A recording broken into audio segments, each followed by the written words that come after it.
Okay, let's jump right in. We're doing a deep dive today into this supplement, Rosabella Saffron Blend.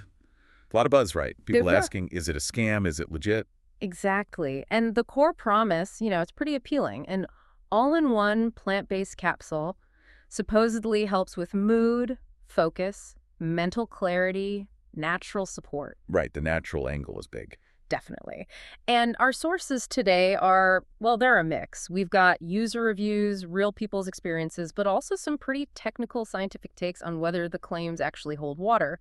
Some experts weighing in. So quite a range of perspectives there. Yeah, definitely. Our mission is kind of sorting through all that. Okay, so the product itself, it's built around saffron extract, and the marketing really hammers home boosting positivity, helping with daily mental balance. And they really lean into that whole superfood idea. It's not just Rosabella. The brand sells other things too, like Marina, I think. Oh, interesting. Yeah, and they're quite savvy with sales. You see buy one, get one offers, bundle deals, sometimes free shipping. It's pushed hard. Where do people actually buy it?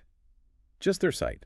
Mostly the official website, but it pops up on Amazon too, so fairly accessible. Gotcha. And this ties into what you said about user feedback, because if they're pushing it hard. Right. The feedback online is, well, it's all over the place. You've got people who absolutely swear by it. They say they feel much more balanced, focused. They feel it working, basically. Subjectively they report benefits, but Yeah. then that's where the science kind of taps the brakes. Okay, let's get into that. If some people feel better, why the skepticism from a scientific standpoint? Mm. What are the studies actually showing? Well, that's the key thing. Yep. There is some research on saffron, small studies mostly, but they suggest it might have a positive effect on mood, maybe help with the symptoms of mild depression, that kind of thing. Hmm. Emotional well-being. Okay, mood support. That sounds plausible, like a lot of botanicals. Exactly. But here's the critical distinction, the kind of aha moment when you look closely. Yeah, what is it?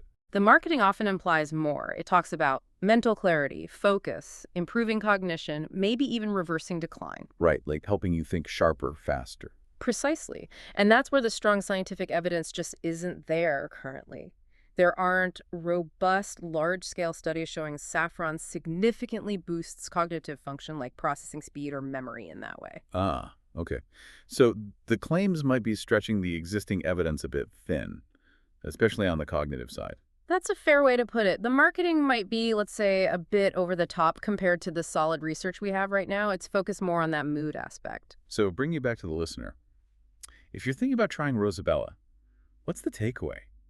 It doesn't sound like an outright scam if it contains saffron and saffron might help mood. No, probably not a scam in the sense of being fake. It's a real product with saffron extract. But the experience seems really, really individual. And it depends heavily on why you're taking it. Right, expectations matter. Hugely. So my practical advice, especially thinking about those sales tactics, treat it like a trial. Don't get sucked into buying a massive supply just because there's a BWO deal. Good point. Test the waters first. Yeah. Maybe get the smallest bottle you can find. See if you notice any effects, particularly with mood or stress levels before you commit more money. And just be careful during the ordering process online. Okay, so summarizing this deep dive, Rosabella seems to deliver on being a natural plant-based supplement. That part's true. Yes, the ingredients seem straightforward in that sense.